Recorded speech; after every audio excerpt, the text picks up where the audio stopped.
Good evening, everybody, and welcome to the first meeting of the Makefield Highlands Golf Committee for 2021. Happy New Year to all. We have a full house tonight. We are waiting for Helen Bosley, but we're going to get started. So, Mike, if you want to give it a start with the financials, go right ahead. Thanks, Rich. We'll jump in since it's year end. I'll just briefly go over where we are year end reporting. Obviously, as I mentioned to the committee, we have preliminary numbers put together, so we're not going to share them publicly yet until they're finalized with the township. But I think everybody got a copy of the preliminary on the committee, and then we'll jump into the agenda and just talk about December and 19 versus 20. But just looking at year end against budget, stating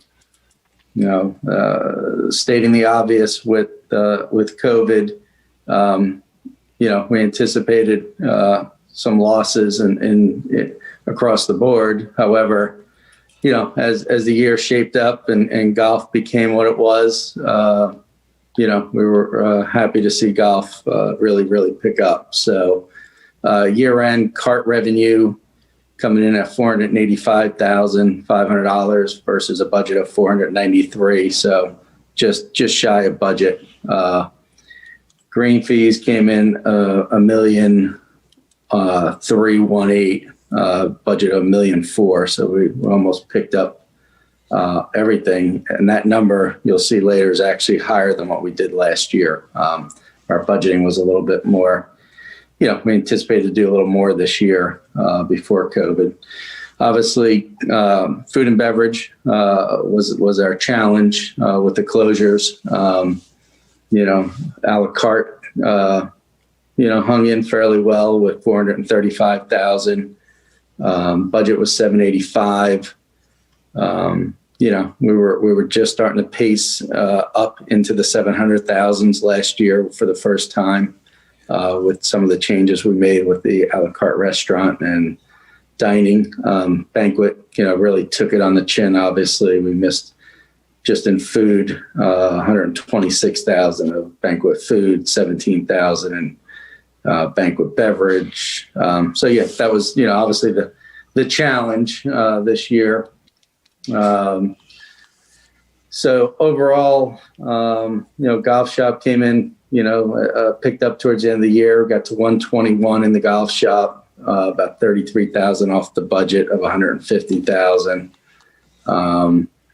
Range came in really nicely at 165, right at budget, actually $200 higher than budget. So a lot of range activity, considering the time we were closed.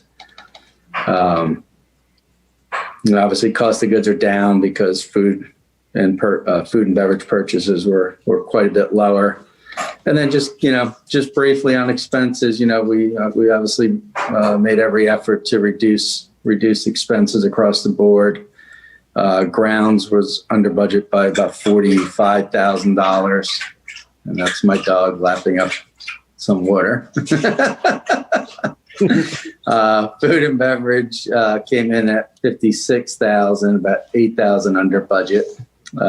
G&A came in $193,000, slightly over budget on G&A expenses, and credit card fees were all of that because of the change with the park and play and really going almost exclusive to a cashless environment to accommodate the touchless transactions. Obviously, there's a cost to that. So as things moved along later in the season, we did allow cash, and we'll see. We're going to probably anticipate we'll spend a little bit more with credit card fees just because of the environment now. Golf shop expenses slightly under budget by $1,500. Marketing ended up a little bit over budget. Obviously, we pushing hard, towards the end here to try to get some folks in the restaurant, do some takeout, and just keep that momentum going. Range expense about $6,000 under, and then payroll overall total payroll was about 110,000 under budget.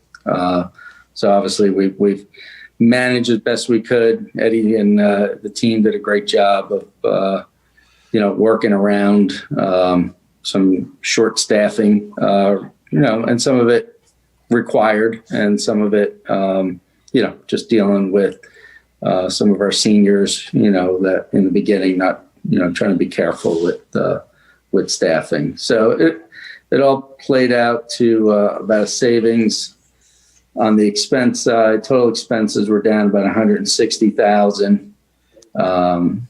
So we picked up some of that loss from the revenue loss. So overall, we're probably going to be about a $250,000 swing from what was budgeted on the 450,000 revenue loss is where it's going to look like it's starting to play out. So anybody's got questions on? Yeah, Mike, I got this is a quick question. So Yeah. if you look at the dollars per round of 2020 versus the budget, it's $1 less per round, exactly $1. And so that equates to $41,000, right? Times the number of rounds. So that's a 3% difference. That's a pretty big number. Do we know when we went through the budgeting process, you guys obviously look at X number of rounds on Saturdays, Sundays, X seniors, X junior, all that, or some function of that. I'm just curious from a budgeting standpoint, and our budget's already in, but how we do that so that gap is less. In other words, we almost hit our number budget-wise, right? We were short by less than about 1,000 rounds, right? 1,000, whatever the number was, and yet we were off by more than that. So that goes to the dollars per round, and I'm not talking about the cart fees, just the greens fees. So I'm just wondering if you have any sort of idea or analytics around the types of rounds versus we budgeted for versus what we got. Yeah, I mean, and we go through the matrix, obviously, of senior residents, non-resident and non-resident senior. League play obviously played some part in that too. So that whole matrix is how we budget.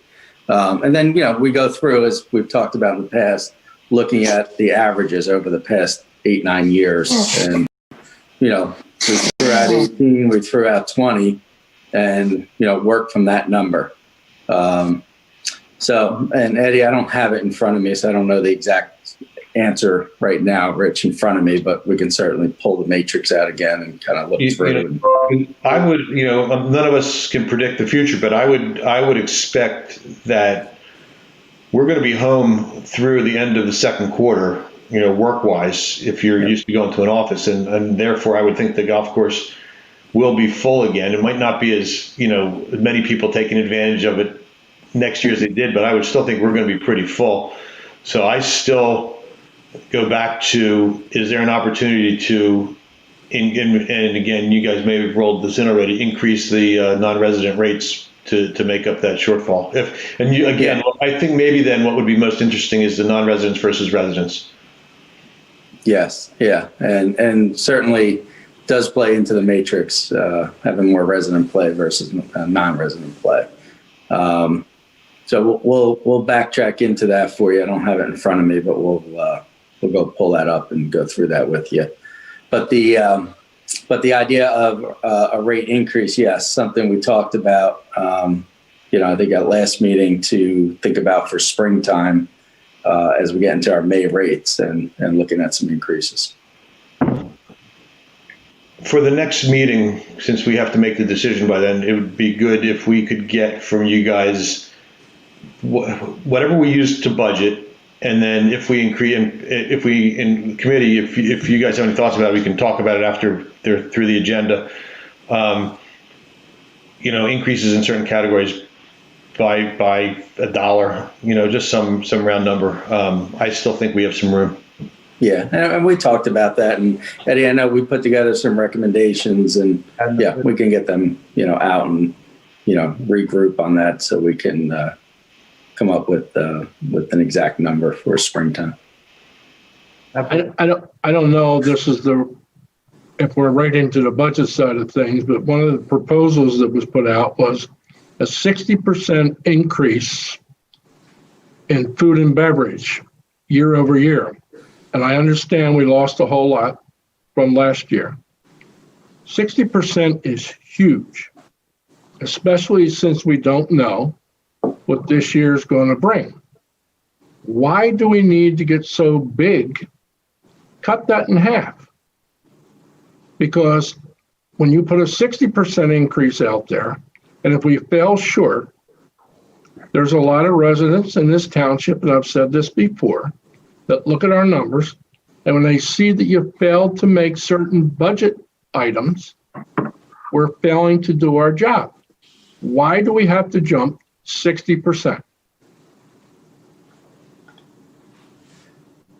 Well, I mean, I think at that point, Tim, the conversation through the budgeting process, again, there's no magic bullet here to understand where we're going to be next year, into this year, going into spring and into fall. But I can tell you the banquet business that opportunity is starting to flow. We're getting calls. We're getting some people, again, looking to host events and do things. So again, there's no, I don't know if there's a right answer to how to go forward with that, but that was the budget that was presented. I can't take it back now. The budget's the budget at this point. Mike, can I Presented by who?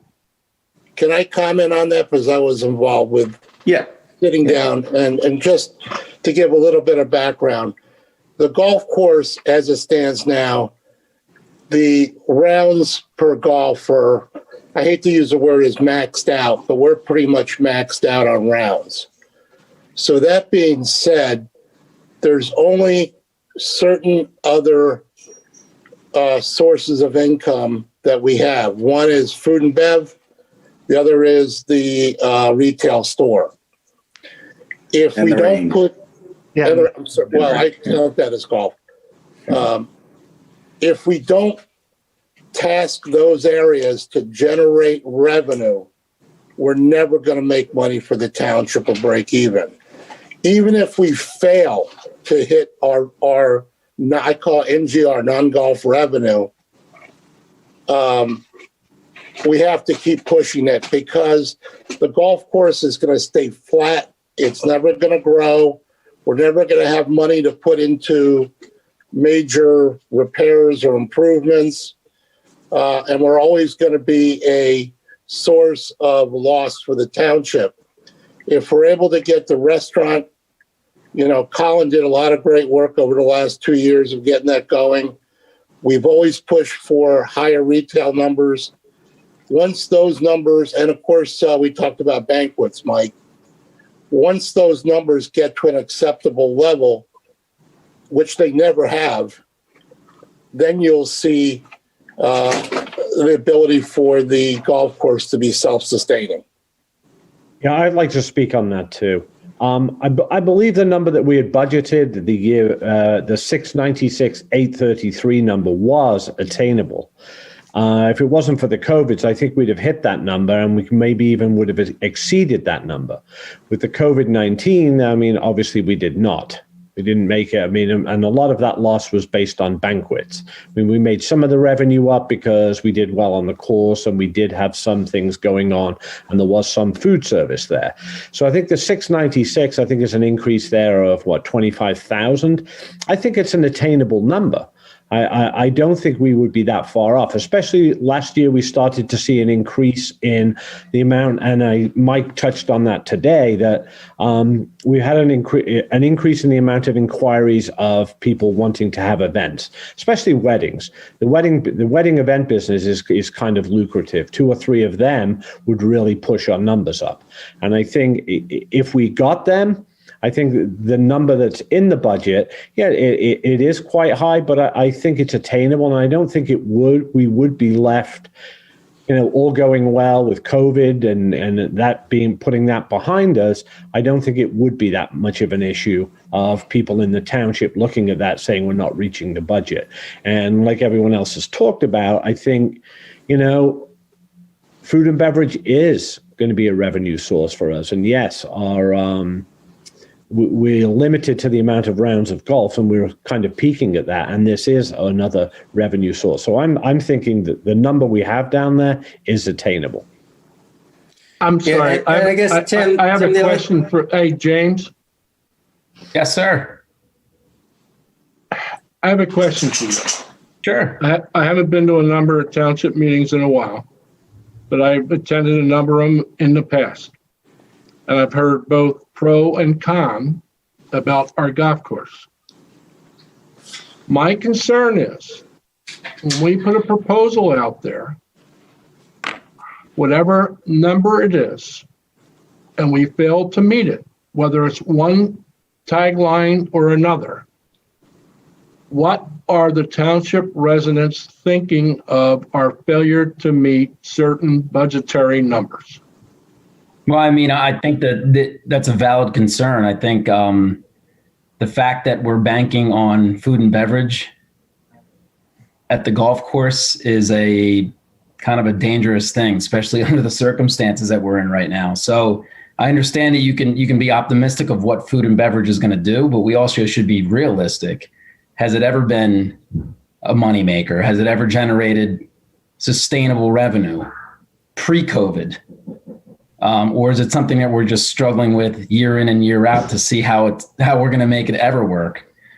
So yeah, of course the residents are concerned. So I think it's a valid concern to say, hey, is this ever going to push us over? And I think, Mark, I understand it. We're maxed out round wise, but to bank the growth of the golf course on the food part of it. Well, James, you got to remember. You have to remember a little history, maybe before you were on the supervisors, is that the supervisors approved a major, I wouldn't call it major, but they approved monies to be spent to improve the food and beverage area. And in exchange for those dollars, Colin and a group of people, we got a new chef in there. We have to set a higher number for that golf area, for the food area, or why do we go ahead and spend the money on all new furniture and spend the money on improving the kitchen area if we're not going to generate more money? So, yes, you can't look at 2020 as any barometer on how that food area is going to do. Yeah. Throw it out. Throw that history out.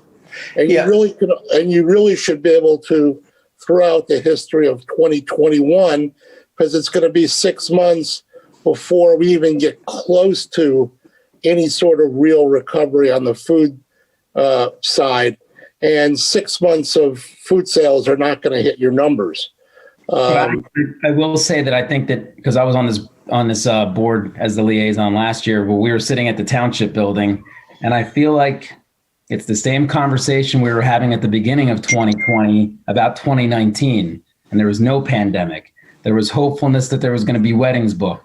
There was there was all these positive things that were going to happen, and obviously with COVID it didn't happen. But at the beginning of 2019, prior to me, it didn't seem like it was even moving towards that direction. So listen, I agree with you on the banquet. Can we just go back to the figures, guys? Because I think we're getting off a little bit, because 2019 was our best year ever in F&B. It was by far the best year we've ever had. So I'm a little confused on the conversation of, we were tasked to try to get a number and to make a change in F&B. We worked with a committee to do that. Yep. And in 19, we moved in that direction. The only miss in 19 was the agreement to do the tent and the weddings with an outside vendor. They did not come through and were not able to book those weddings. As far as the a la carte piece that we were handling, we had our best year ever. So Well, that I mean, portion open was air- moving the right direction. And Mike, you would you put can a agree change, that open- Michael, you would put a change in the management structure there that was really helping with that too. The change in management structure you had in food and beverage was really starting to bring people in to look at it. We had Yeah. Molly, who was doing a great job, and now her job, she's been replaced by somebody who I think is equally as talented and can equally bring that in. So if we'd have had booked 2 or 3 weddings, and we had a lot of interest to do that in 2019, we would have reached the number.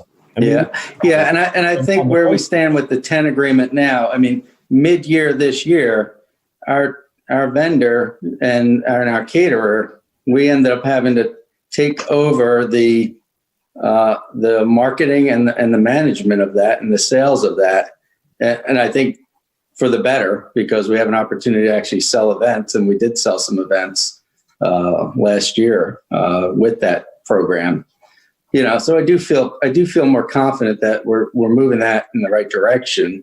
But you know, to speak to COVID is, you know, just to me, you know, we were going the right way, and I think everything we put in place and really Colin helped a whole bunch to lead that committee to make that happen, and you know, I think there's opportunity with the restaurants. My question is, knowing what we knew about what happened in 2020, should we have the same type of outlook going into 2021, knowing that we're not probably going to get to that point until maybe August? And is that too late? I mean, we're going to lose a half a year of any of those possible events or anything by August, or I mean, confidence might not even be there. Nobody in 2021 might want to do any events. So is it more realistic to say, hey, let's say 2021 is going to be similar to what 2020 was, and really let's look at the numbers to make sure that we're being realistic with them. James, if you look at the budget numbers, the majority of the pressure for revenue is on the restaurant and not on the banquet side. So that being said, there was many a times this summer that the restaurant had no opportunity to generate revenue.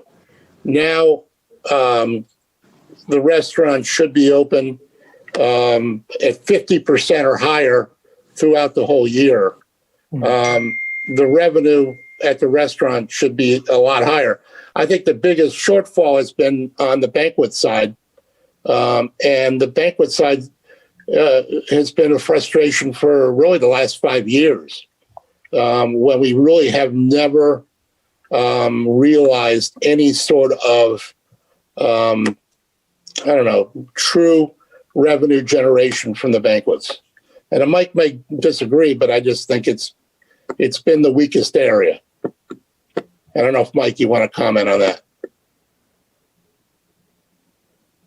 I can touch on it a little bit. I mean, as Mike alluded to, that 696,000 in 2019 was certainly our best year. And I would say pre-COVID, just speaking specifically for banquets, we average typically about 90 events annually, 90.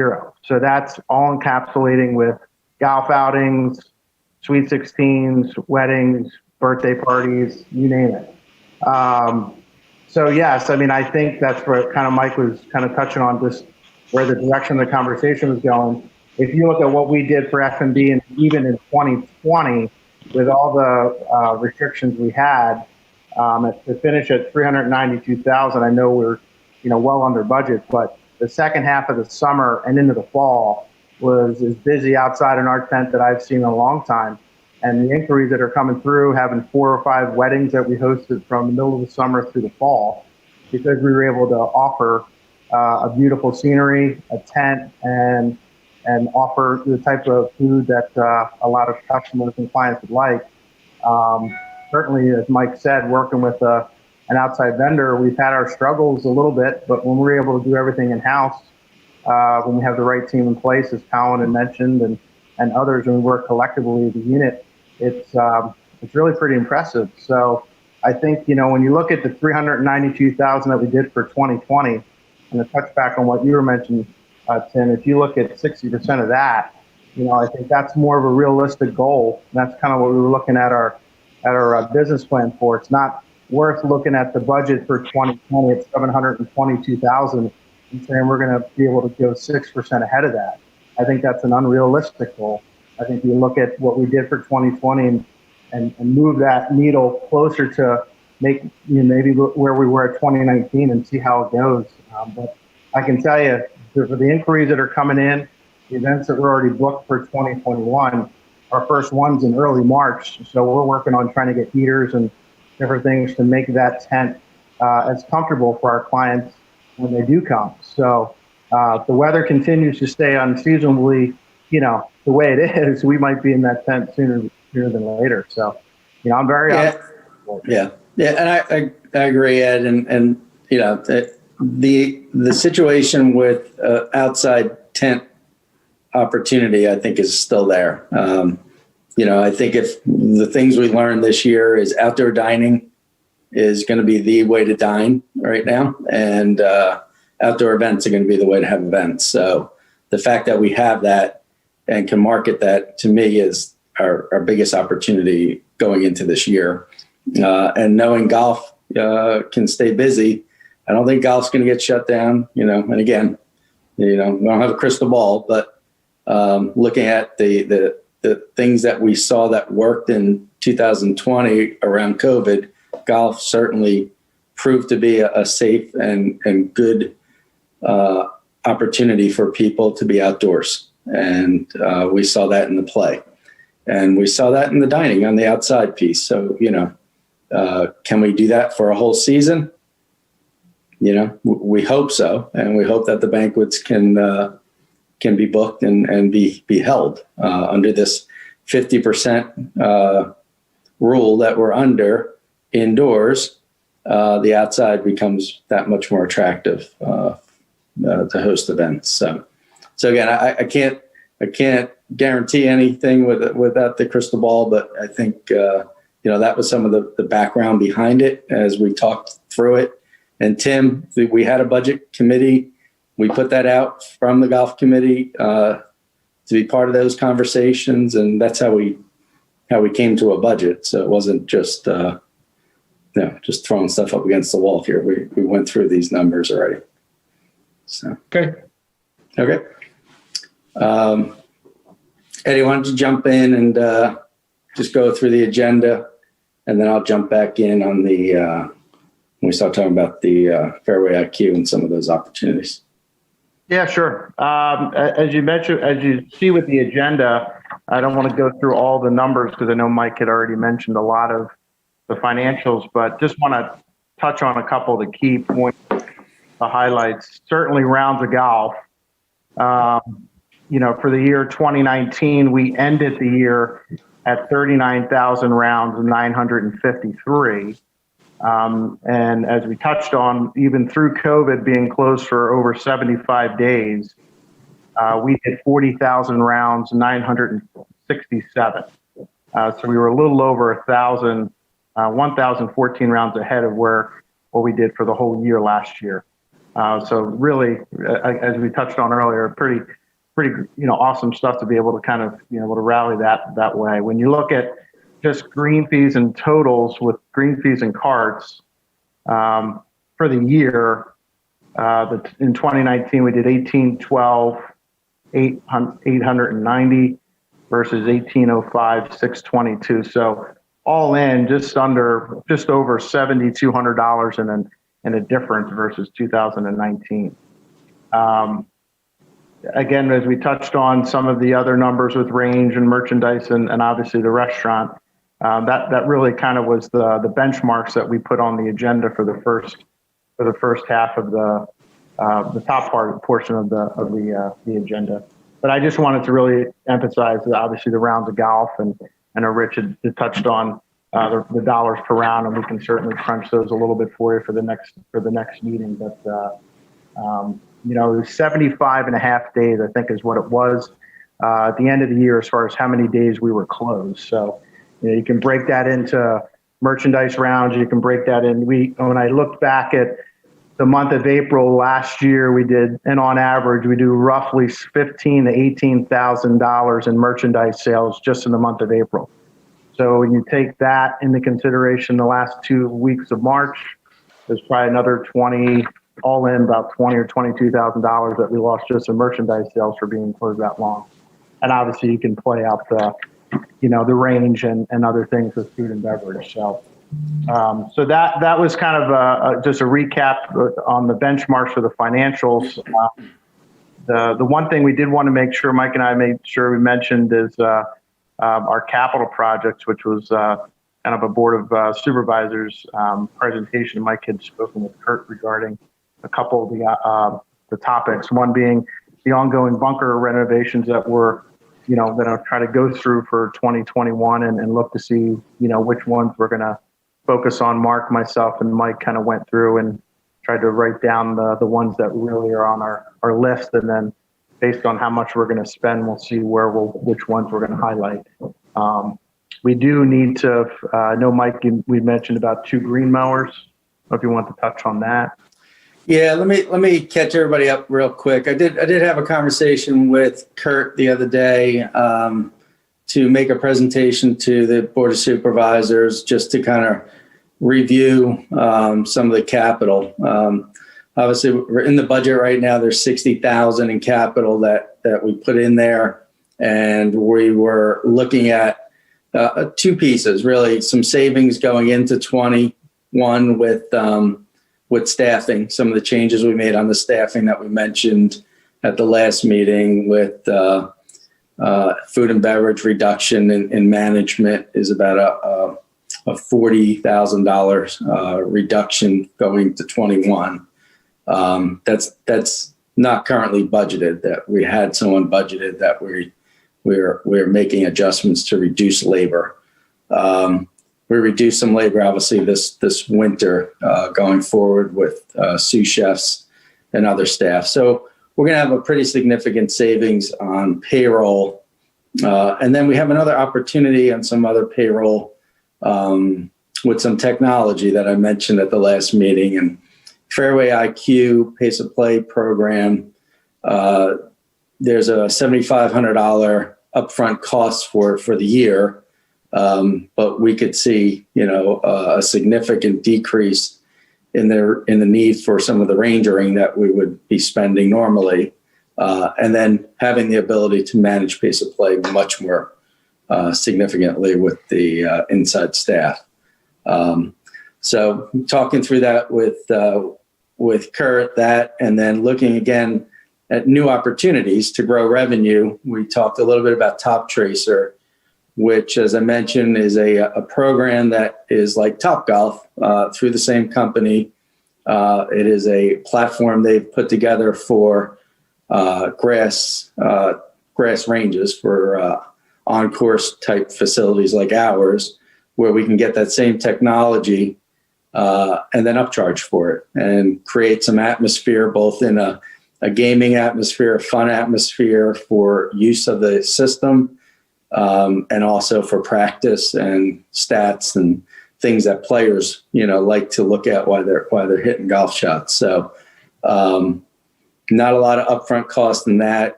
There's some trade opportunity with Golf Now to do that. They're partnered with Top Tracer. So we're looking at that piece as well. And then just getting to capital, the $60,000 in capital, we've been spending about $40,000 in bunker renovations. When we do our planning normally, you may recall we had our equipment planned out for the next 10 years. Obviously, it was, I guess, in 19, we decided not to move forward with the next lease program, which was some fairway mowers. And then in 20 would have been our greens mowers. So we planned 3 fairway mowers and then 3 greens mowers to get into the replacement program. We held back on those, just, obviously dealing with the debt service and trying to reduce capital. We were in good shape on the fairway mowers. Last year, we made some additional repairs to those mowers and rebuilt the decks on those mowers, and it worked out really well. We're hoping to do the same with the triplexes for the greens this year, but as the mechanic got into it, it was just a little more there than we thought. And greens mowers are the most important piece of equipment we have on the golf course. So after looking at that, we just think it really would be wise to try to get a couple of triplex mowers into the mix this year, reduce some of that 60,000 back to about the 40,000 mark on capital, still do our bunker renovations, and be able to get the mowers and feel safe that we have, the greens being mowed and to keep up with all the golf we got going on. So that was that conversation. And so he thought it would be good if we presented that to the board. Mike, if you do the top tracer and or the fairway IQ, what's your timing from making a decision to implementing it so it's there for the beginning of the season? Yeah, so if we can get on this February meeting and get approval for that, then we're in good shape on both for a spring startup. So we've been talking to them. They got us in their queue.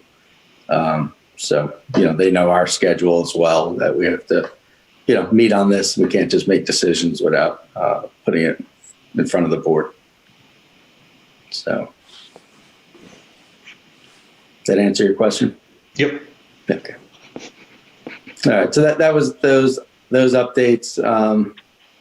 Again, some things I think, again, thinking beyond, what we have today, but, minimal expense, maximum revenue is kind of the mantra. How do we find ways to continue to grow the dollar per round, grow the revenue, engage customers, manage pace of play, things that golfers want to see, and then really get into that social atmosphere on the range, which again is just another opportunity for us to grow the business. All right. Staffing update, Ed, you want to jump on that?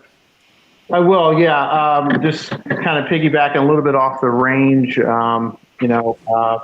Obviously Dave Smith has been a key element to the management team, and specifically the golf team, the director of golf, and he's been doing quite a bit of teaching with a lot of students. And we felt like when Mike and I spoke with Dave and just trying to look at our range as a whole and looking at certainly how much demand we're fortunate to have from an instruction standpoint and player development opportunities with pub fittings and just different activities. We really wanted to see if we could get someone to really focus in that area. Similarly to myself, when I first came on board with Mike here back in 2010, just really trying to have someone put their arms around the player development area. So Dave is welcoming that. So he's kind of stepping away from the director of golf role as a whole, and really, his new role as director of player development. So we're really excited to see some of the, additions. Not to say things are going to be changed, but I think we're just, as we're all touching on, finding ways to grow it, to do it with the customer experience at the forefront, and certainly making that golfer that's new to the game still feel welcoming and still feel like they have an opportunity to learn. So I think it's going to be great from juniors to adults to the ladies and everything. So Dave, we actually have a Zoom this week with the team, so pretty excited. I know he is too. So that role's changing. And so, as a GM, as myself, certainly wear a lot of hats, but golf has always been close to the vest. So I'm taking on more of that head professional responsibilities as well. So I'm the GM / head pro, and I'll continue to work with the team in all levels, whether it's just golf or food and beverage and maintenance. But Dave will kind of direct his focus in one, and I'll be able to do a little bit more with Lauren as our assistant and Joe, and make sure we're growing our association and our events and our golf outings and just our day to day. Because Dave's teaching schedule is getting so busy. So I think it's good. It's good all the way around. And like I said, we're excited for that. So, and he is too. And he'll be back on campus probably starting in early March, and he'll be teaching for 10 months, and then he has an opportunity to take some time off in the wintertime as he goes down in Florida. So it's good all around. I just want to back up a little bit on the agenda just to touch on the December numbers for golf. try to go through these pretty quickly. We did touch on it again, but just to say rounds were up. It's no, it goes without saying that everyone's itching to get out of the house, and certainly when even in a month like December where we were much colder than January and we actually had a decent amount of snow come down. It kept us closed for 10 days, but we were, people still are coming out and busy. When the weather is good, it's busy. We were 346 rounds ahead in this December versus last December. The green fees for this year were 29,987, so 136% versus budget at 22,000. Cart fees were 8,394 versus a budget of 8,576. So just under budget, but with cold temperatures, it brings a lot of people wanting to walk. So that's the one thing that's true. Our range still did $2,923 in the month of December on a budget of 2,000, and we in the merchandise through the holiday stretch there. We did $8,714 against a budget of $1,450. So still had some activity in the month, and we're very happy to close with a good month on that. So I just wanted to touch on that real quick. I know we touched earlier about golf leagues, and I just wanted to kind of touch on that real quick if we can go through that. Mike and I, we touched on earlier, Tim, I don't know if you were on earlier or not, but we were just kind of talking through just some of the options for both our ladies and our men's league.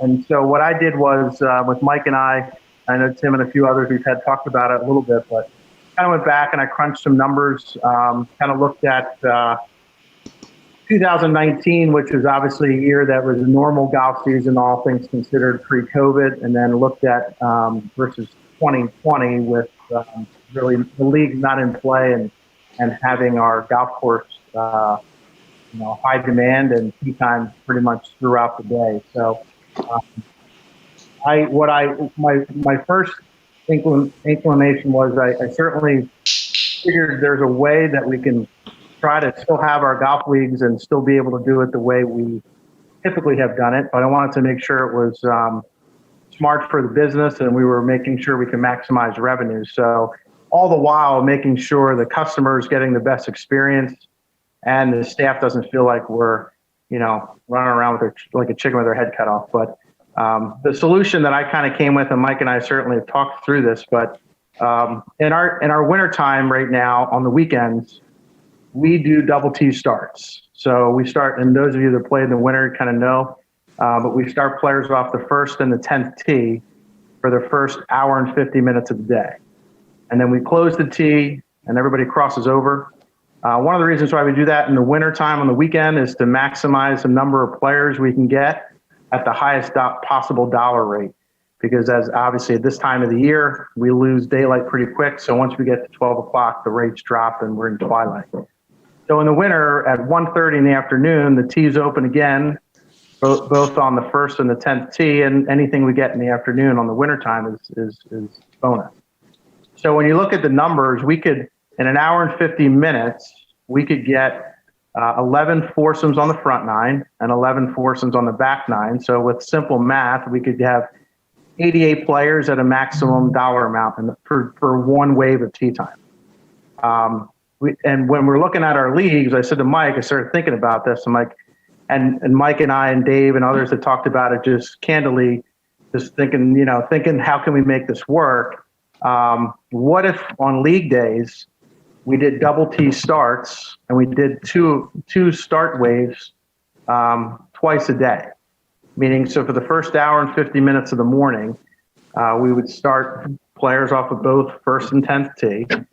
Potentially get 88 players at the highest rate, close for 2 hours, let them cross over, and then do it again for another hour and 50 minutes. So if both waves of tee times were maximized, we would get 176 golfers before 5 o'clock. But the beautiful thing about that would be, Tim, if we pushed our leagues back, and I know Joe and a few others have played in them, if we push back our league time 15 or 20 minutes, we would have the whole golf course open by 5:15, and we can do a shotgun for both front and back nine. Still have the golf course open for the league play, be able to maximize those league dollars, and quite honestly, the league food and beverage, which certainly we don't forget about that, because our ladies league has increased probably 20 or 30% on the F&B side.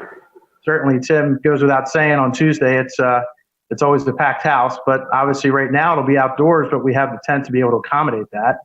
And our Wednesday league, we've probably, it's usually 96 players, I would say.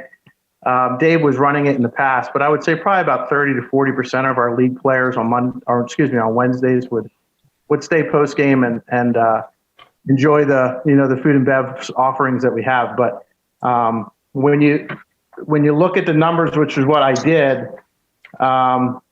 even in the year that we had previously, in 2019, prior to COVID, for a full day, and we're talking about this, let's just say Tuesday, for example, and we can certainly share all this information with with the committee. I just didn't want to send too much too fast, but for a full day on a Tuesday, this is 2019 now. This is tee times until 12:30. And then we used to do a 9-hole special in the afternoon for 45, 50 minutes. And then the golf course would close at 2 o'clock. This is 2019, because we had to get the whole golf course open by 5 o'clock for our league, which we were grateful for the league. So all day, when you add golf and food and beverage, which they average Tuesday night, they would average $2,600 just in food and beverage those days. So again, a good number. But that total number for the day was $12,400 for revenue for a Tuesday. That's normal tee times, that's golf league, that's food and beverage. Okay. Last year, 2020, COVID, tee times all day. Obviously, we know we were restricted with food and beverage, but we were still averaging about $1,200 daily in food and beverage. Certainly wasn't $2,600. But we would average roughly $10,500 for the day on a Tuesday last year in 2020. That's no league. That's tee times all day. That's food and beverage, certainly restricted. Let's just say that. So if you look at the year in 2019 at 12,400, which is, again, tee times and league, if we look at the 88 players, which is a possible number of players you could have in one wave of tee times, and I averaged it at like maybe $55 a round, that's $4,840 you'd make in that one wave of tee times. If you do it again and you maximize it again, that's if all those times are booked, you would roughly be at $9,680 in golf revenue before the league. So then the league brings in another $3,000 just in golf, and we'd be at $12,680 before the food and beverage. So you can see where I'm getting at. I think on average, if we did a double wave tee times plus our league, we would be averaging probably an additional $300 to $3,500 of extra revenue, albeit golf and food and beverage, while being able to satisfy the leagues and for ourselves. And really, the residents have more time to play golf, and specifically 18 holes, because you wouldn't, if I was a resident and I called Makefield Highlands to schedule a tee time on a Monday, Tuesday, or Wednesday at 12:50, in the past, I would say, I can't do that for you. I would say, you can play 9 holes. In this parameter, we'd be able to go to 12:50 for 18 holes. And, with our utilization of some of the software for the pace of play and different things that we can do in-house, we can manage those tees better, so that I think as we get closer to the 5:15 hour, we can still accommodate 100 players for the leagues and be able to do all three things. So that was kind of our recommendation. We wanted to kind of lay it out that way and see if we can still be able to, again, maximize the demand that the players have to utilize this tee sheet, while still being able to offer the leagues an option and be able to capture some food and beverage additional revenue, both for the golfer on the course and the league player as well. So I'm hopeful that we're able to touch all those points. So Ed, in 2019, our tee times were 10 minutes. And in 2021, for the bulk of the year, they were 12 minutes. And then, I know you did some stuff as things started to free up a little bit.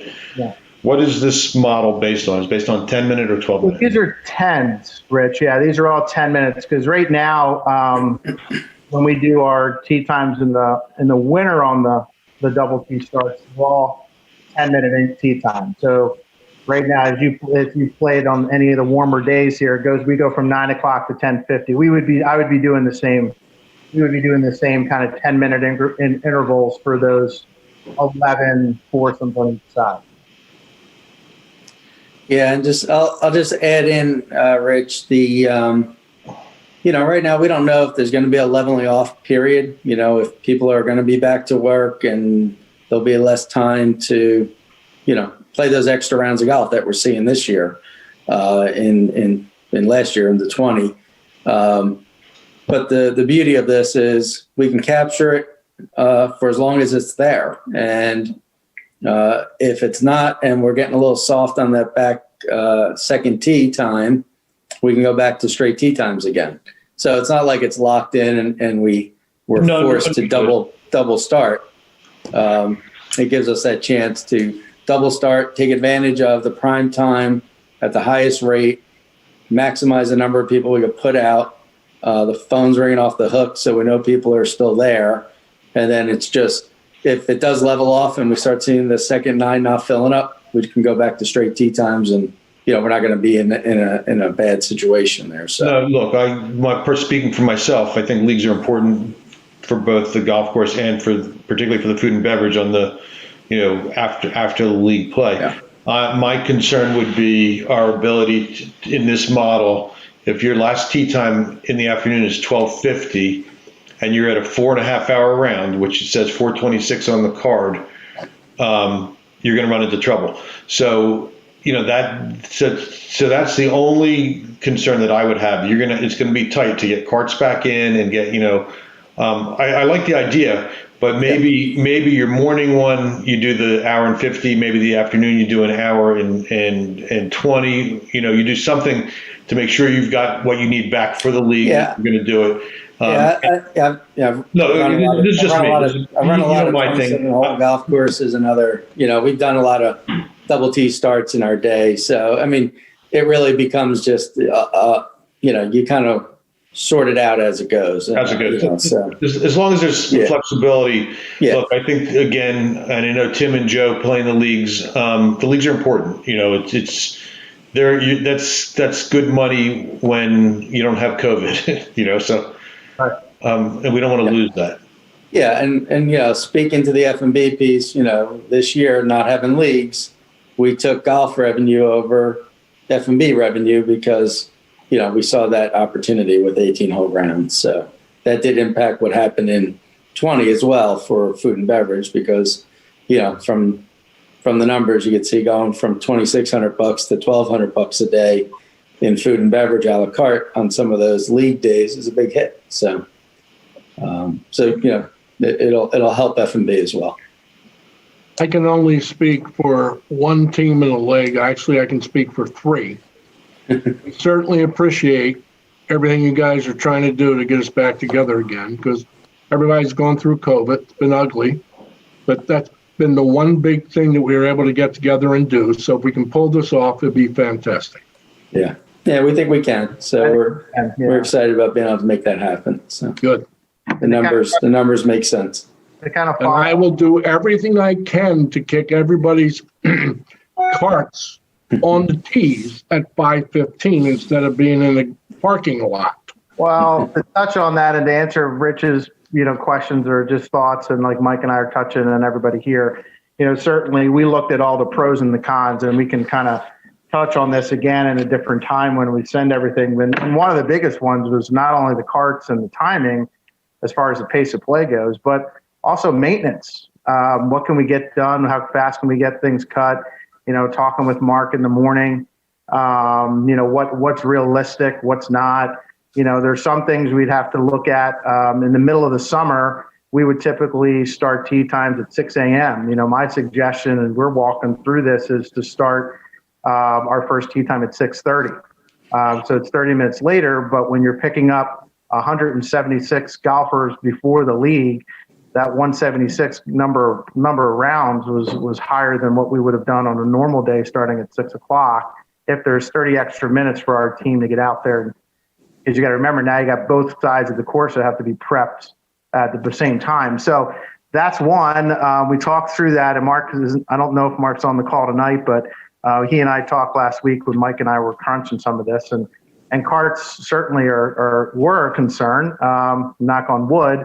We now have a fleet, as you all know, of 75 cars that we're very comfortable and feel great to have. Whereas in the past, we were somewhere between that 60 to 62 number. And quite honestly, in years past, even on the normal situation, as you know, Tim and others, there would be days where we were 10 or 12 short just because we didn't feel comfortable with the ones coming back around. So for us, we're actually probably picking up a little bit on the cart side of it because, again, you have twice as many carts coming off the course. Instead of having 2 coming off, you have now 4. So I think turnaround is going to be a little better on the time. And certainly, Rich, the pace of play is going to be one of the key elements to this. But even as we see it now in the off season, granted, I get it, it's December golf, but or January golf, but I can tell you if somebody backs up on number 10, we can still hear people screaming. So, and I get it, and we get it. So, but I do think that this kind of circles it all back to one. And this is why Mike and I are looking at Fairway IQ. This is why we're looking at labor. The one thing we don't want to have that kind of sacrifice is the service. Our starters and our rangers certainly play a big role. But if there's not a need for the ranger on course as much as it was in the past, because we're still able to manage the clock in the sense of seeing where the carts are, our starters have a big role. And our starters have a big role in the off season. If one of my guys misses a tee time here or there on a Saturday or Sunday, it can set us back, but they can also really work well as a team. And I see them do that, and I see them when they talk to each other and say, here's my last group to cross over. And we really manage it well. And I like Mike touched on, I think we have to kind of go through it a little bit, but I do see an opportunity to really maximize the number of rounds of golf we have, be able to certainly maximize the revenue side. But also from the food and bev side, Colin, if you and I were playing golf and we're the last group to tee off, I'm not scared away to come inside because there's a lot of people for a golf outing or a league at 5 o'clock or 5:15. The league's on the golf course, so now we're able to entice more of our regular golfer that are non-league players to come into the restaurant post-game, and they have 2 hours to eat and drink before the league comes in off the court. So I think it's just a better utilization of not only allowing the residents to play more golf. Yes, we have to manage it. We have to kind of manage it through time, but I think it's doable. I mean, there's some challenges. I really think it's doable. I think the mowers too, we talk about the mowers and having that extra mower is going to be important if we do double T starts as well. So, look, it's up to you guys. You're running the course. If you think this is the best way to maximize the on-course revenue with tee times and keeping the leagues, then I wouldn't suggest doing anything different. I would look to the committee because I don't play in the leagues. Tim, Helen, Joe, for any thoughts on that. But if you guys think this is work, to your point, we can always change it. Right. This isn't something that's locked in. We can, if it doesn't work, it doesn't work. We can always change it. Exactly. Yeah. Good. Mark, are you on the call? Did we get Mark? No. I don't know if you got Mark in. No, I don't think so. Yep. But obviously off season for Mark. But just as you can see on the agenda, just a couple things, obviously lean on staff, mostly doing equipment, preventative maintenance this time of year, going through all the equipment. sharpening blades, oil changes, that type of thing, and going through all that, and put 2 holes up in the on the course, so we can manage wear with 2 holes. So ask the golfers to rotate between the holes. So Yeah, we finished that today. Yeah, spreads out the wear.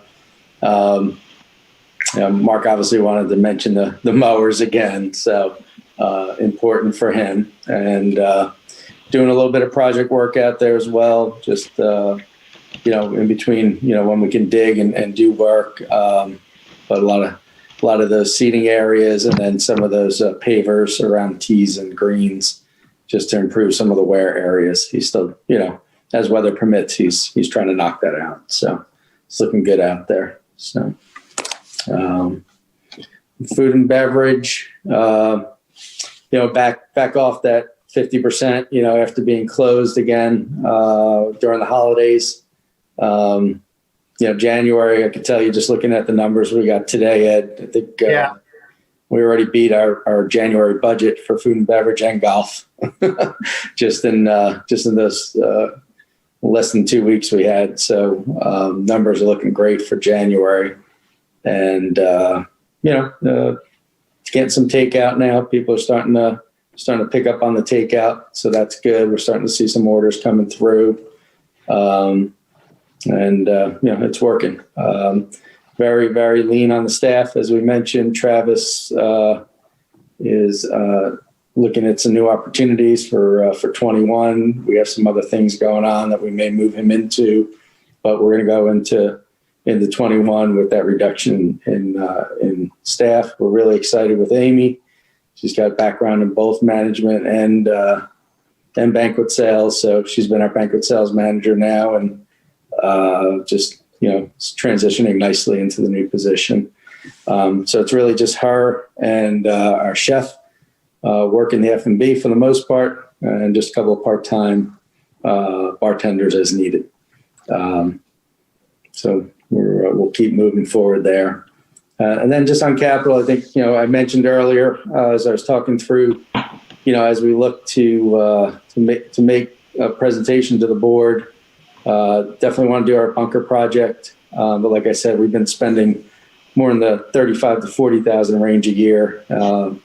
We got earmarked about 60,000 for capital.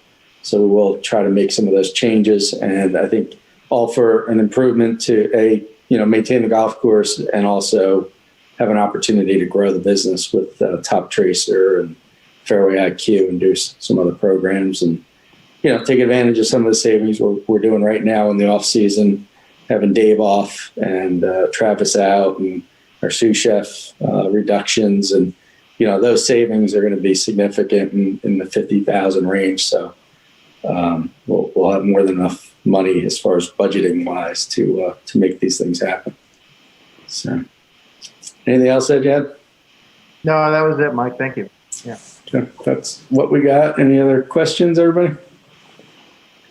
None from me. Committee? Oh, thank you. Thanks, everybody. Yeah, I have something for Ed. Yeah, Ed, I just wanted to, I played golf on Thursday last week. I had a 12:30 tee time. And when I got there and signed in, I wanted to hit a bucket of balls, and they told me that the driving range was closed. Yeah. I asked why, and they said, well, we don't really know. But, knowing that the weather was going to be good Thursday and Friday, I just find it, did somebody drop the ball? Like, why couldn't the balls be picked up for that? I wouldn't say it was so much. Every day when I get in, I try to update the pop-up on our site. Certainly this time of the year, staff is very limited, but the range is, there's been certain days last week after we got that early rain, Monday, Tuesday. There are days where those balls, if they're in there after it's been frozen and then it rains, and on top of it, it's almost impossible unless you're out there for 2 hours hand picking. So, part of that is really to try to, when we were really wet, we were, trying to let it dry out so we can go out and get those balls up. But I wouldn't necessarily say it was somebody dropping the ball. It was just more about, this time of the year, it's, not something that we want to do, but if we have to do it, I just tell customers, it's going to be chipping and putting today, and so we can get these, get them cleaned up and ready to go. I mean, certainly, we try to get them going into the weekend as best we can, and really daily if we can. I mean, once it freezes, we can get out there and pick it. And even I have some of my maintenance guys help out when they're around, and we're light on staff. But there's, more to do with the weather and the conditions and just being so wet that when it is wet and people are hitting balls, then the balls even penetrate even further down, and it's harder to get them out. So that's what it was, Dave. For what it's worth, Dave, I played 3 rounds in December, none of them in Makefield. Sorry, guys, but a couple other spots, and the ranges were closed at every single place we played, unfortunately. Yeah, it really is. They did open the range. When I was coming up 9, I guess somebody went out there to pick up the balls because around 2:30 or so, the range reopened. Yeah. So somebody did pick up the balls between 12:30 and 2 o'clock. Whatever. Yeah, sometimes we're able to get some staff in the afternoon. Sorry, this phone's ringing. Yeah, exactly. And again, it's just, trying to manage around staff, manage around weather, Dave, in the off season. I think, you can't look at January as the same as what we're doing in season. So, again, it's updating the notes on the website daily. So yeah, it's important that we see those, important you see those, and, and obviously, everybody supports that. We're doing this time of year. The expectations got to be a little different. Helen, you got a question? Yeah, apologies for being late. But did I see that there's really only one beverage cart in the lease? Yeah. Yeah. So that seems to be a challenge. Not that women are major consumers on the course of beverages, but playing with guys, I find that beverage cart issue is a huge frustration. Let's put it that way. So I don't know whether anybody else is seeing that, and is there a way to improve that whole aspect? When you say frustration, from what aspect are you saying frustration? That they don't see it, or they don't. Or I think when we changed it to the 8th hole, or just in general? I'm not. Oh no, in general. I also believe that maybe staffing was an issue at some point.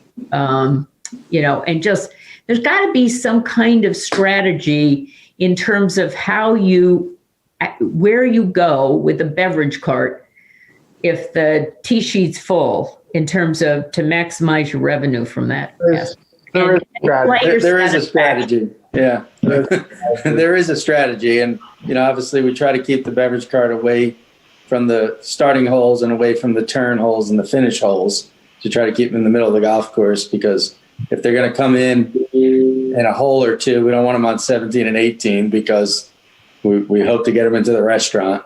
And same thing with, before we were doing the COVID, putting the beverage cart on the 8th hole, always try to keep them away from 8 and 9 as well, so that they're, as they make the turn, they can stop in and get the turn. So, I don't know if you have anything else to add to that, or. I do, yeah. Just kind of echoing that for sure. A little bit of staffing, a little bit of certainly training, and I think that rotation of, holes 1 through 4 probably aren't the best spots. 5 through 7 are.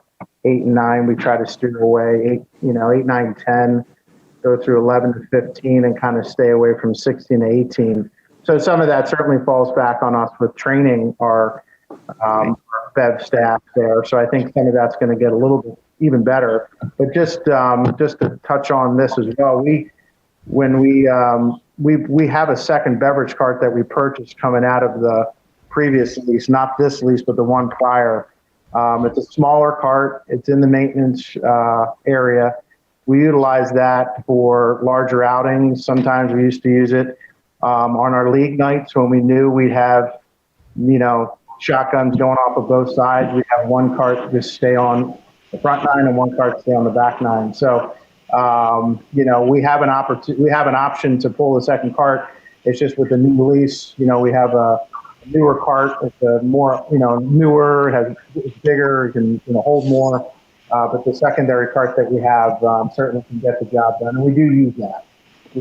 But I do think it, with training and where they can go, and we've experimented with staying on the 8th hole or staying on the 13th hole around 14 feet. It comes back to that strategy of what. Helen, were you referring to regular golf or league golf? Regular golf.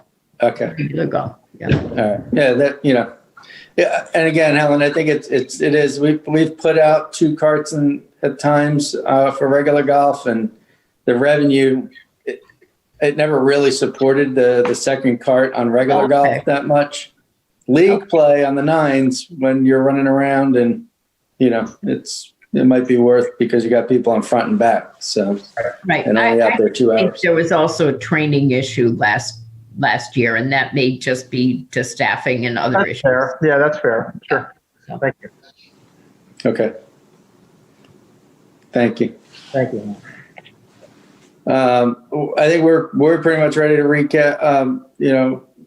Close it out, Rich. I did just want to just speak to the way we started the conversation today. I know there's a lot of conversation in the community around the golf course and the debt service. We understand that. What I can tell you is, when you look at the numbers of this golf course on a net operating income, EBITDA before the debt service, this golf course does amazing numbers. We're strapped with some serious debt, and we were strapped with some ways that the way the debt was issued and then reissued, and that was not something, if you just looked down on a straight line, this golf course was a $14 million golf course on a straight line, 20-year fixed or 30-year fixed.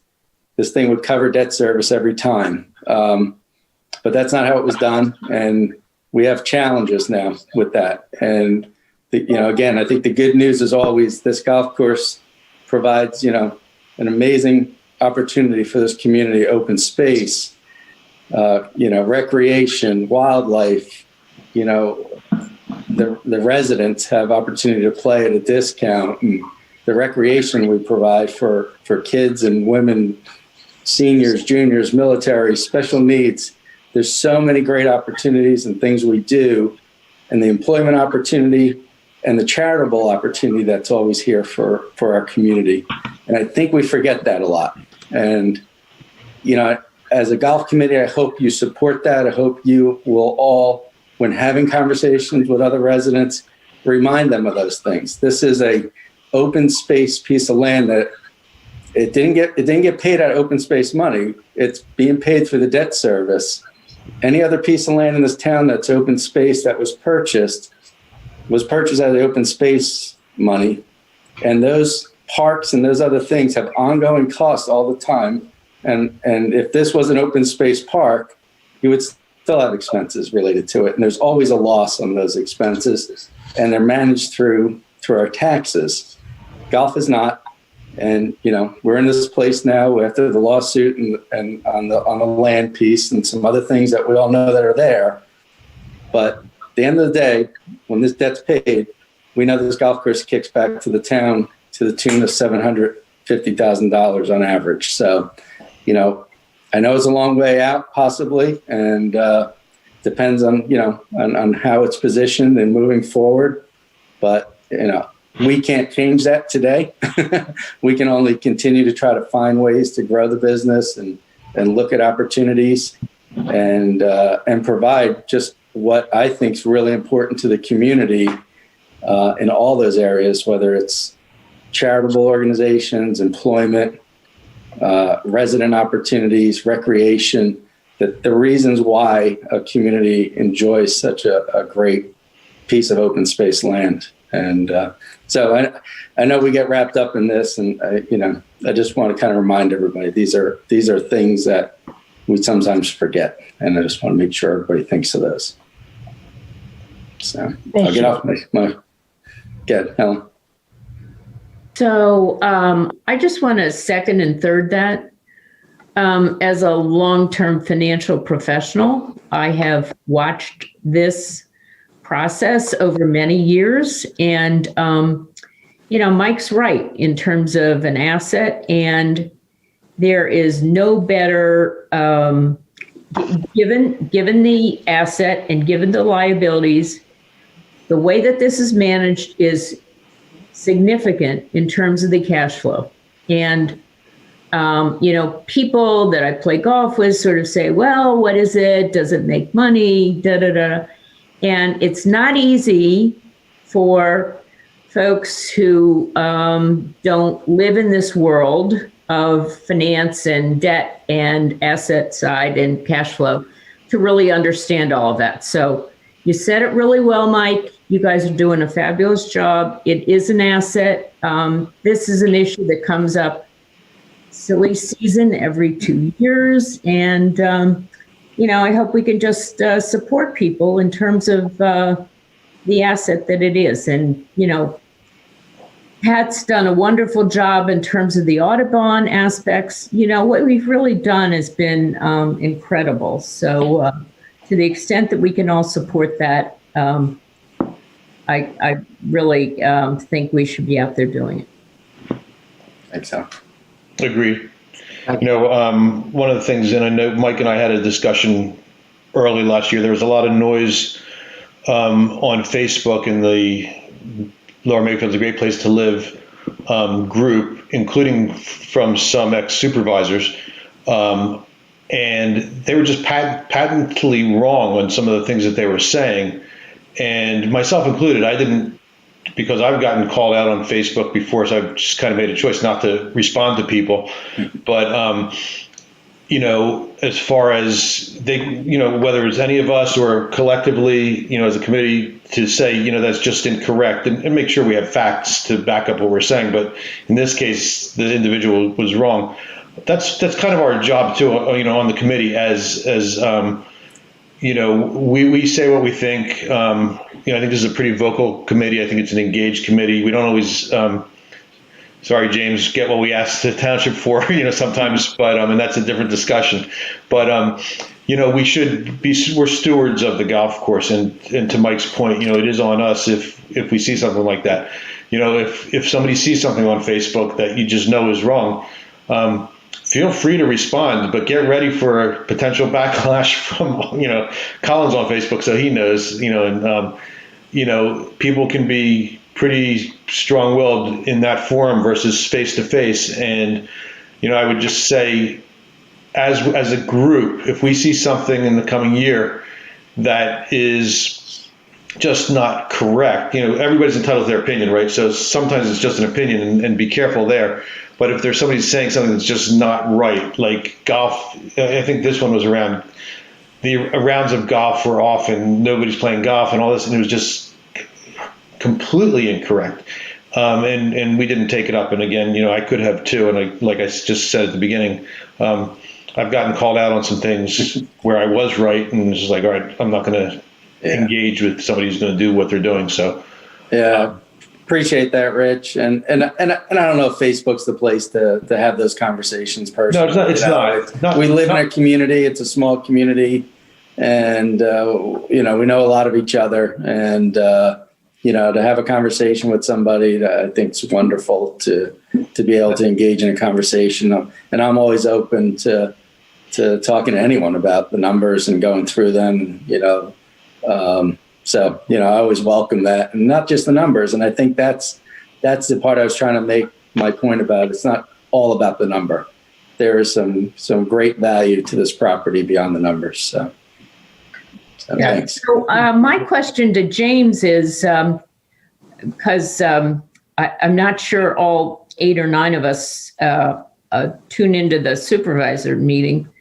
What are the key issues that you feel are front and center in terms of what you hear from residents or other supervisors? Well, I think we talked a little bit when Tim brought up the point as far as, residents' concern on whether a tax dollars were subsidizing the golf course, essentially is what the concern is. And, I think what Mike was talking about is spot on as far as understanding the debt service, the way that the debt was structured. It's almost like you're up against it every year, because you have that debt hanging over you every single year to have to try to fight. And, I'll reiterate what Mike said and what Helen said. I definitely think that the golf course is an absolute asset for the township. To Rich's point, I stayed off Facebook because I think it's somewhere where you really can't accomplish what needs to be done. I think, these types of committees and meetings and face-to-face is a way better forum for those types of for things to progress.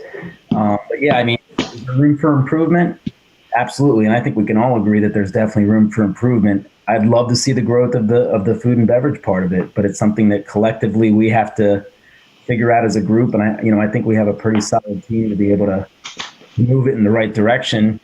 We're up against a pandemic, which none of us can control at this point. So I think it's just kind of do the best that we can at this point and move forward with it.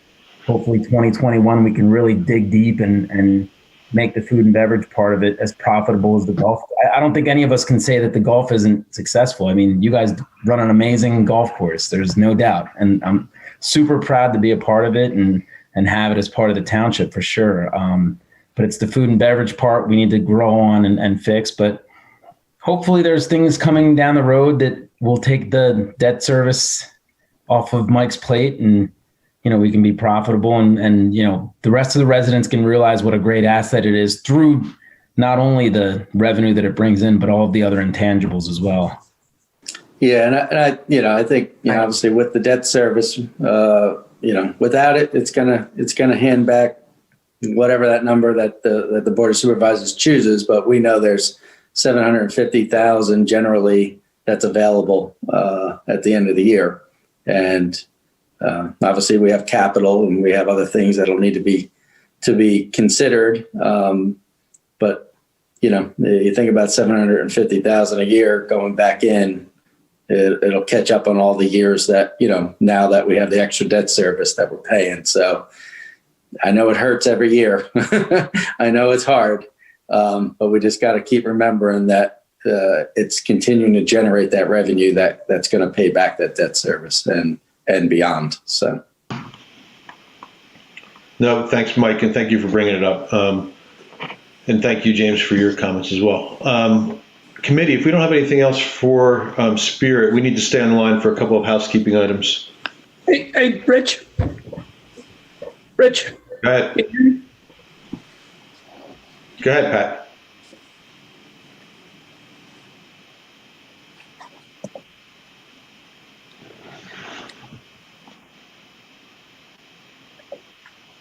Pat, you go ahead.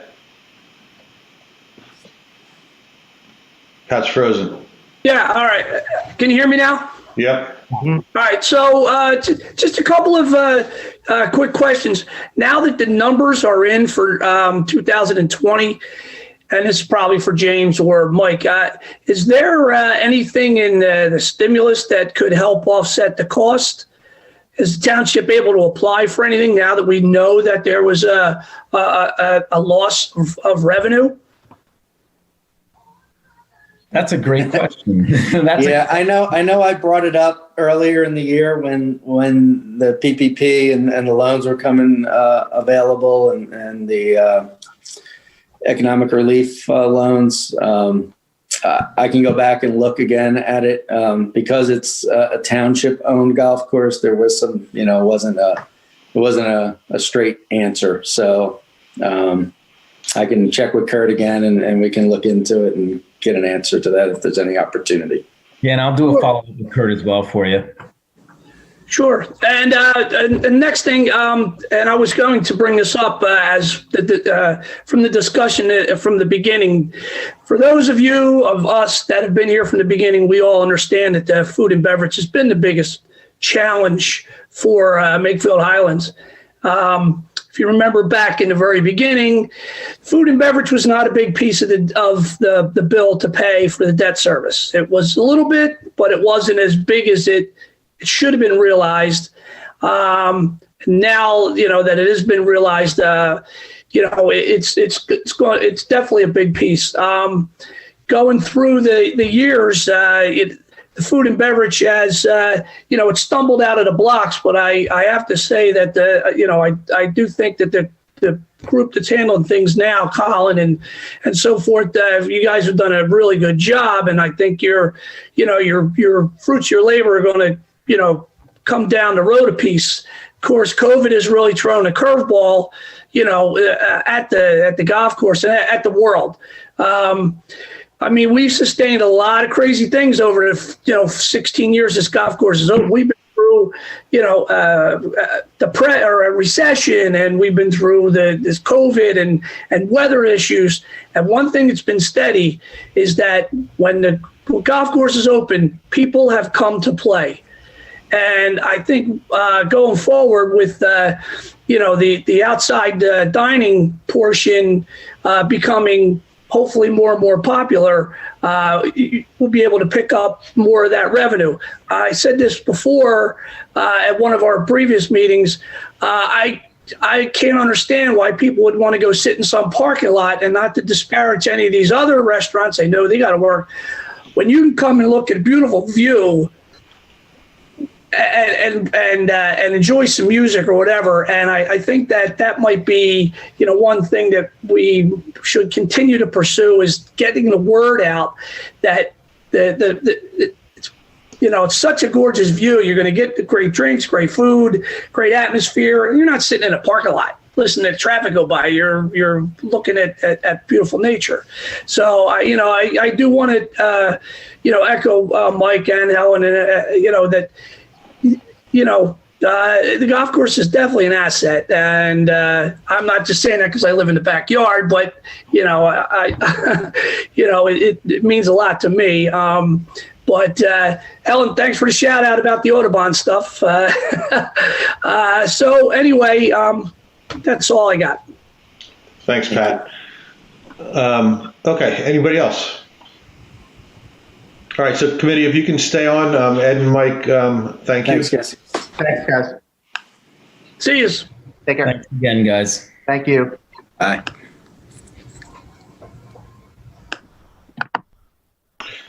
Okay, thank you, committee. Happy New Year again to everybody. My rule is if I haven't seen anybody, they get a Happy New Year and then we're done. So that was it. Couple of things. So it looks like the next meeting is the 15th. So we just put that on your calendars. I'll get confirmation from the township. This is our first meeting of the year, so we need to do our reorganization meeting for the chairman, the vice chairman, and the secretary. So we'll start with the chairman. I'll open up for nominations. I nominate Rich Eisner. Second. Can we get a vote? Bye. Aye. Aye. Aye. Okay, I accept. Thank you. Vice chairman? Can I get a Helen nomination? Bosley. No. No. You don't want it? No. Mark, right? Mark? Yeah. Mark, I'll nominate Mark. Mark. Thank you. Thank you for the I idea. thought you were already the vice chair. Oh, no. No, second, Mark. Second. Thank you. No, thanks. Okay, and then all in favor? Aye. Favor. Mark, you are vice chairman. And we need a secretary. Can we get a nomination? Jim Richardson. Well, I'll nominate Jim. So long as he brings, oops, we can't talk about that because this is like a broadcast. Wait, what can't we talk about? We can't talk about our preferred beverage once we. we have to teach Jim how to drink a glass of wine and cover this camera at the same time. I thought I did that pretty well. He did. I saw it. Anyway, can I get a second? I think we got a second. Can we, all in favor of Jim Richardson as secretary? Aye. Thank you. Aye. James will be our liaison again this year, so thank you, James, for that. All right. Forward to it, guys. Jim, we have minutes to approve from, I believe, November and December? Or just, is it December? Just December. We had November at the last meeting. Okay. Can I get a motion to approve minutes from our December meeting, which Jim sent out today? I'll make a motion to approve the minutes of the December meeting. Can we get a second? Second. Okay. All in favor? Aye. Aye. Everybody, thank you again for your support of the committee and of me. And doing these virtually, it's not so easy. I think we need to maintain our momentum with the food and beverage committee, or the whatever we call this. So Colin, thank you for leading that without a nomination. And I think it's important we stay close to the budget. Mike and I had some conversations early in the year about the noise that in the community, and he's right. Facebook isn't probably the right forum for us to get into it with someone, but I think the solution could very well be, these are public meetings. So if there is someone out there, and it can come from me, it can come from any of us who are on Facebook, but the next time I see something like that, I think the response from me could be, so-and-so, why don't you come to the next golf committee meeting? It's on this date, and do it that way, and let them come. The most vocal person was the next supervisor, Jason. So anyway, and he was just wrong, but let's not get into it here. So I think that it is something that, as in our roles, and we're all volunteers, and it's not always so easy, but we should do our best to, address it, is I guess the right word, but not. Hey, Rich, can I make a quick comment? Sure. We always seem to, at our meetings, kind of look at the performance of the golf course on a month-by-month basis. But a lot of budgets are done on a quarterly, maybe twice a year. And what we don't discuss is, say, we have one good month on the food and bev, but the next month was bad. But we don't look at it in total. I think what we need to do as a group is either every quarter, we need to, at our meetings, get a better handle on where we are against budget for the year. And if we're not hitting budget, what are we doing about it? And not just saying the weather was bad, we had to get rid of the shaft or whatever. We need to have, I think, actionable plans if we're not hitting budget.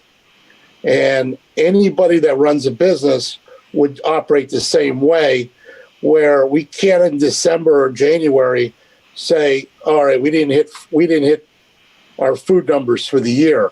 Well, you can't wait till the end of the year to make that comment.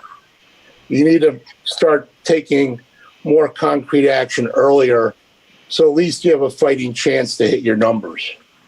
Mark, you're exactly right. I work for a $1.5 billion company, so mid-sized company, and it's January 18th or something like that, and we're just doing our F1, which is our second budget. So, and it's January, so we already started that process. So you're right. I think it's something that we can talk to Mike about offline and say, we're trending towards a exceeding budget. Okay, good. We're trending to not hit our budget. What are you doing about it, to your point? So I think it's a good discussion, and I think it's something that we could talk to them about.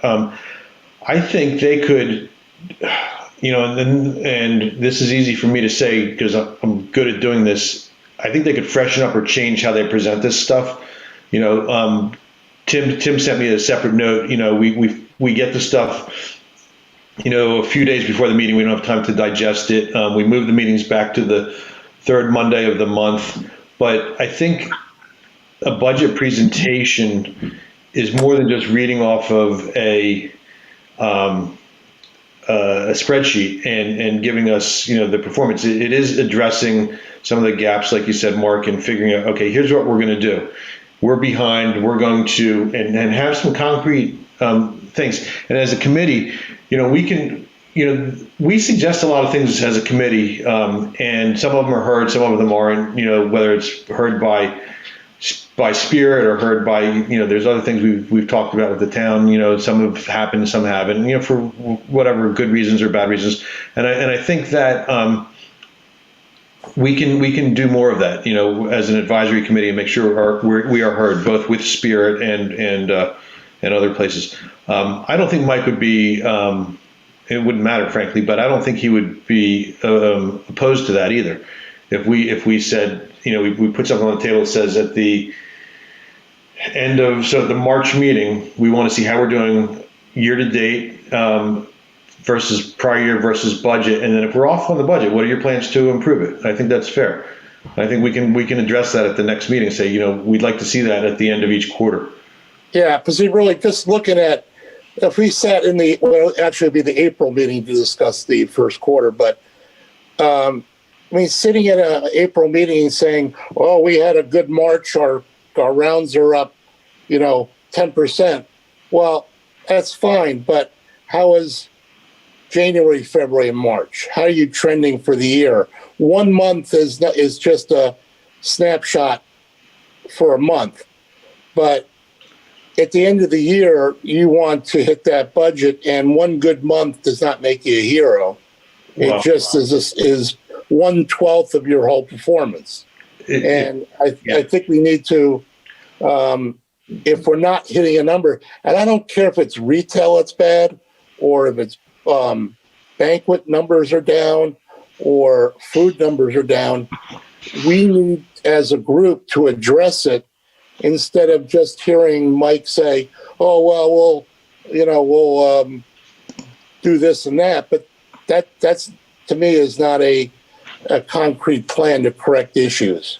No, I agree. But I also think, by the way, we should all read their business plan. I don't know, he didn't talk about it today. Mike sent us a business plan on last Thursday. We should all read that and come to the next meeting with some, any questions about it. But the reality is, folks, other than food and beverage, which you could explain away with COVID, they had a really good year. They had 75 less days.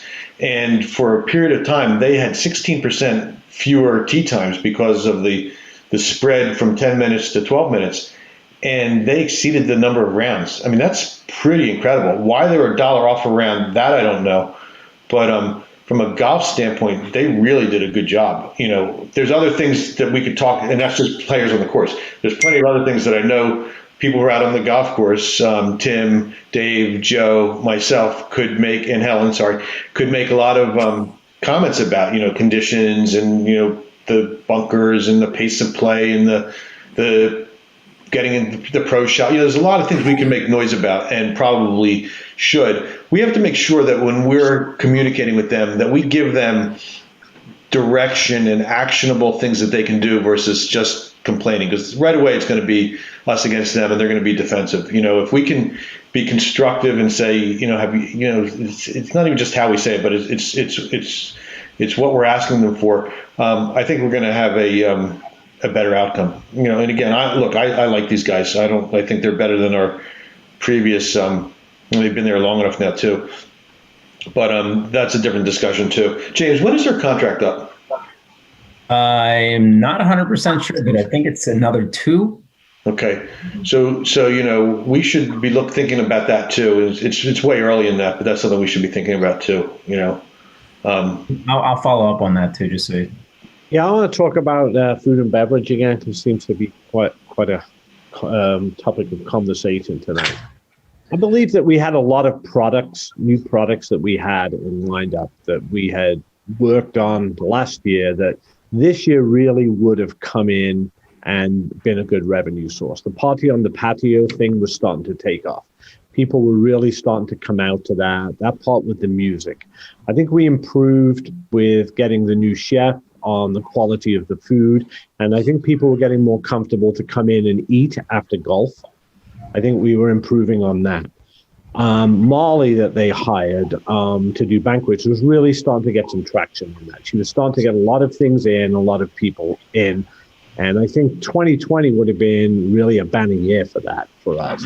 But we had COVID. So, I mean, that hit us in March and everything we had lined up was canceled.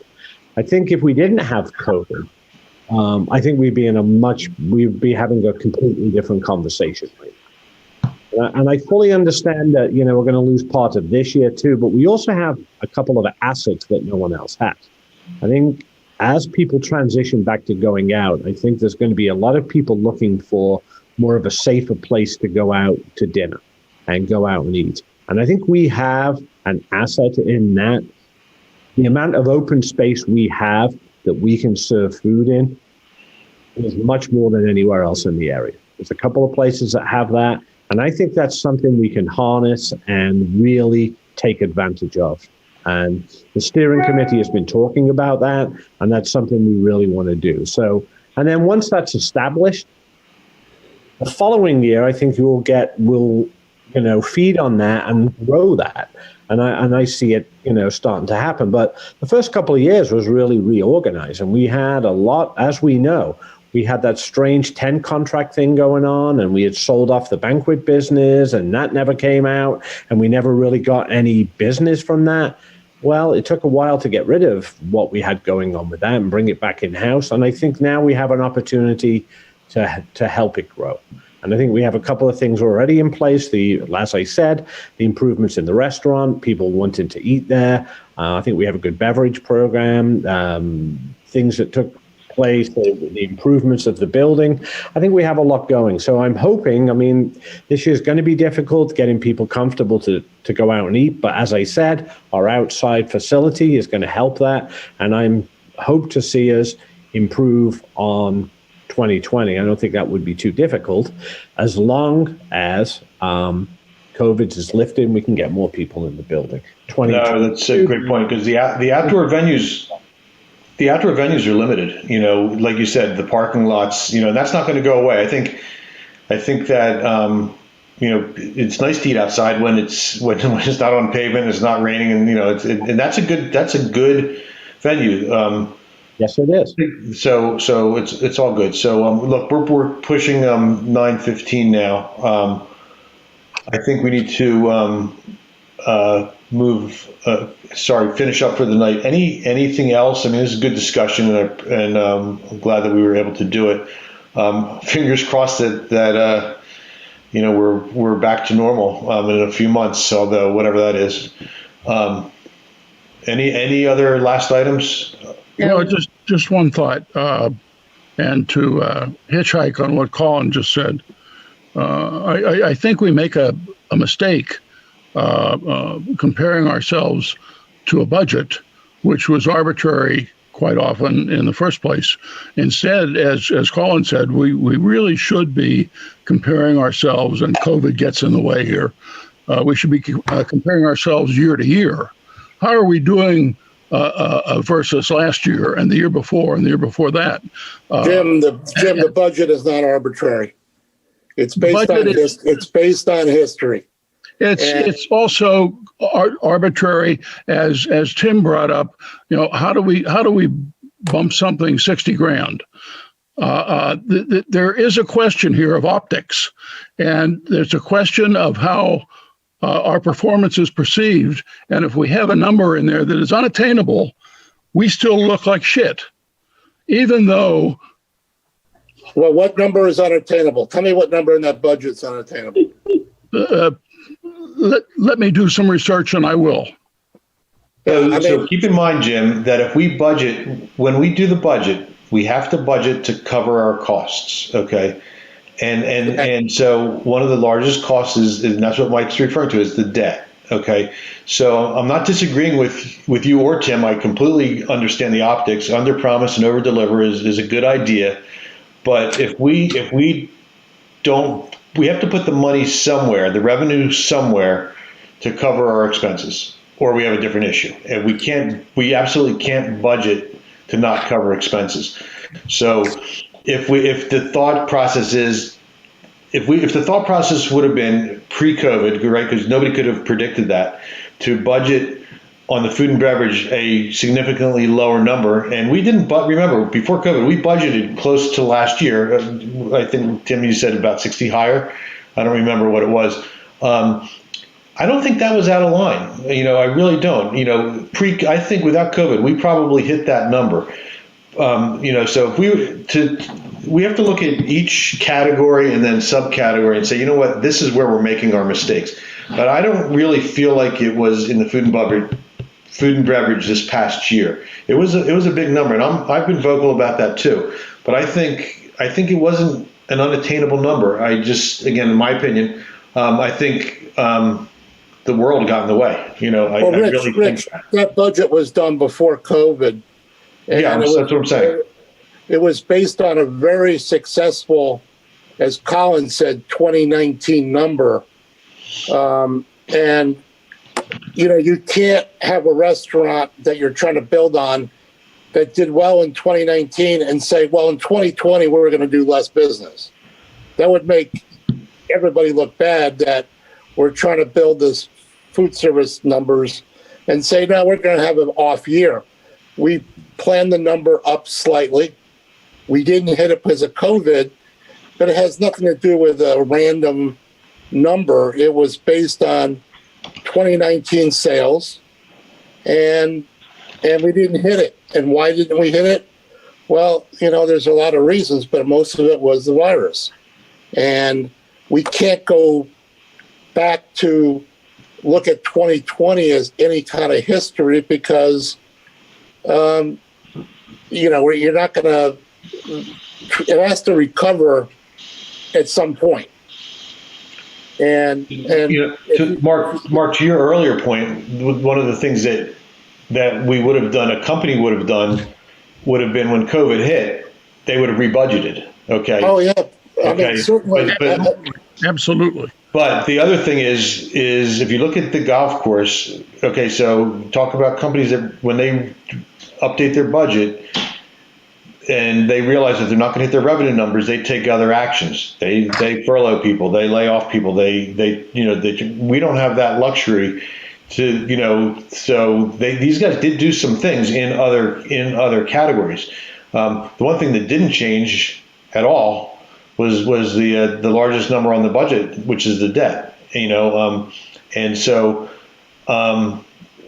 again, he was off $160,000. He said that their payroll expenses and everything, they were $160,000 underspent. So unless we're willing to do quarterly budgets or twice, doing twice a year, we have to rely on Spirit to cut expenses when they're not hitting their numbers. Right.